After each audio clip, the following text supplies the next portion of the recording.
मधुबालाची विनोदबुद्धी इतकी छान होती की तिला सेटवरती हसवणारी क्वीन म्हटलं जायचं। ती इतकी मिश्किल होती की अनेकदा सहकलाकारांना आणि क्रूला देखील हसवत असे। एक उदाहरण द्यायचं झालं तर चलती का नाम गाडी या सिनेमाच्या शूटिंग दरम्यान किशोर कुमार खूपच उशिराने सेटवर यायचे।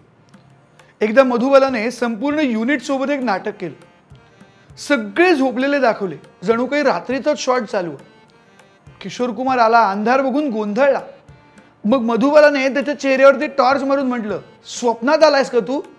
आणि मग सगळे सेटवरती खो खो करत फुटून हसले।